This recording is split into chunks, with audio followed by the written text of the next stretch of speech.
아이가 동생과 함께 엄마 아빠 놀이를 하며 즐겁게 놀이를 하다가 같이 목욕놀이 하자며 동생의 옷을 벗기기 시작했고, 동생이 싫다고 말해도 계속 동생의 몸을 만지기도 해요.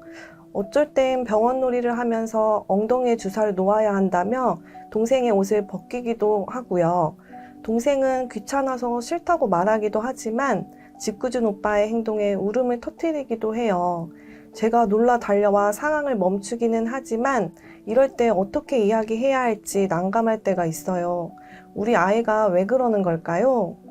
처음 겪는 일에 많이 당황스러우셨겠어요. 우리 아이가 이상하거나 문제가 있어서 이런 행동을 하는 건 아닙니다.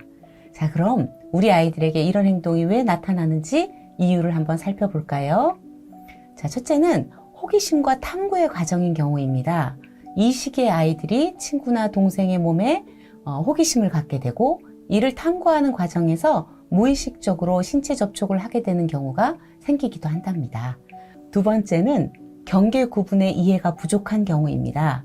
어린아이들은 개인의 공간과 타인의 경계를 이해하는데 어려움을 겪을 수도 있기 때문에 다른 사람의 몸을 만지거나 보는 행동에 대해 구분이나 경계를 갖지 않아 이러한 행동들이 나타날 수도 있답니다.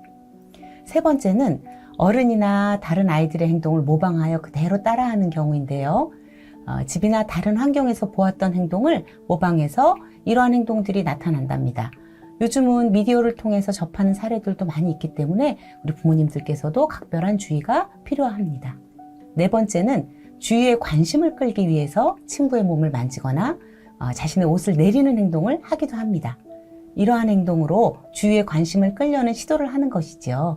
이럴 때 친구들이 놀라거나 웃거나 화내거나 하는 반응들을 자신에 대한 관심이라고 받아들여 이러한 행동들을 반복하기도 하는 거예요.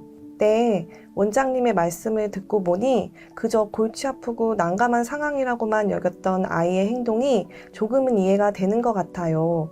그렇다고 그냥 넘어갈 수도 없고 혼만 낼 수도 없고 이럴 때는 어떻게 도와줘야 할까요? 이러한 상황에 우리 부모님들께서 어떻게 하면 좋을지 지도 방법을 알려드리도록 하겠습니다. 자, 첫 번째는 즉각적인 개입과 설명해 주기입니다. 아이가 친구의 몸을 함부로 만지거나 옷을 내릴 때 즉시 개입해서 행동을 중단시키고 부드럽지만 단호하게 친구의 몸을 함부로 만지면 안 돼요 라고 설명해 주어야 합니다. 두 번째는 개인 공간과 경계에 대한 교육인데요. 아이들에게 개인 공간과 경계의 중요성을 가르쳐 주어야 합니다.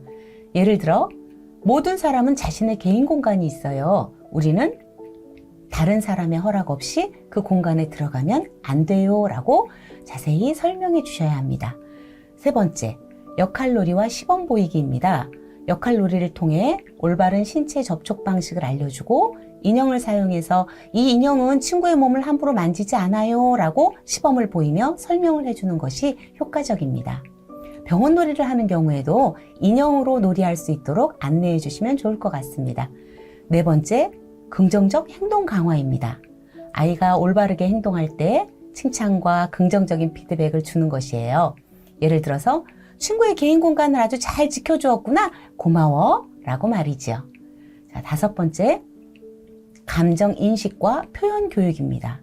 아이가 자신의 감정을 인식하고 적절히 표현할 수 있도록 도와주어야 합니다. 예를 들어 네가 궁금한 것이 있으면 언제든지 물어봐도 돼요 라며 말로 표현하는 법을 가르쳐 주는 것이 필요합니다.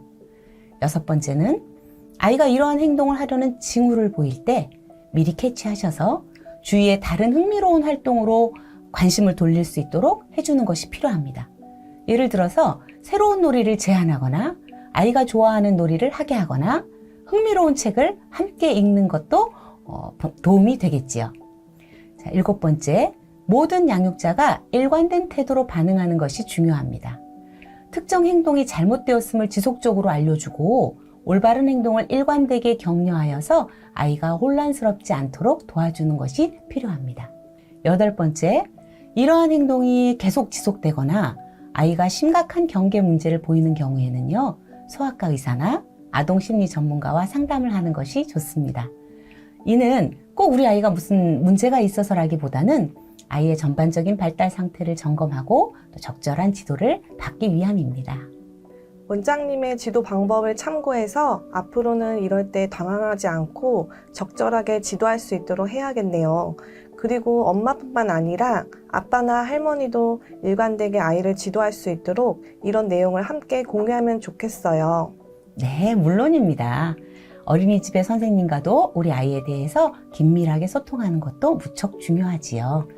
자, 부모님이 혼을 내거나 나쁜 행동이라고 느끼게 제재만 하게 되면 오히려 성에 대해 부정적인 감정을 갖게 되거나 부모님의 눈을 피해서 숨어서 하게 되는 상황들이 생기지요. 이럴 땐 자연스럽게 동생이나 친구의 몸이 어떻게 생겼나 궁금했구나. 그런데 우리 몸에는 소중한 부분이 있어. 우리가 물놀이 할 때 수영복을 왜 입는 줄 아니? 우리 몸에서 가장 소중한 부위를 가리기 위해서야. 그 부분은 함부로 만져서도 안 되고 다른 사람에게 보여줘서도 안 돼. 그러니까 장난으로 그것을 보려고 하거나 보여주려고 해서도 안 되겠지? 라고 아이의 마음에 상처를 주지 않으면서도 아이의 잘못된 행동을 바로잡을 수 있도록 도와주시면 좋겠습니다. 아까 말씀드린 지도 방법을 잘 활용하신다면 아이가 타인의 신체 경계를 존중하고 올바른 사회적 상호작용을 배우도록 도울 수 있습니다. 이때 중요한 것은 부드럽고 일관된 지도로 아이가 자연스럽게 적절한 행동을 익히도록 돕는 것입니다.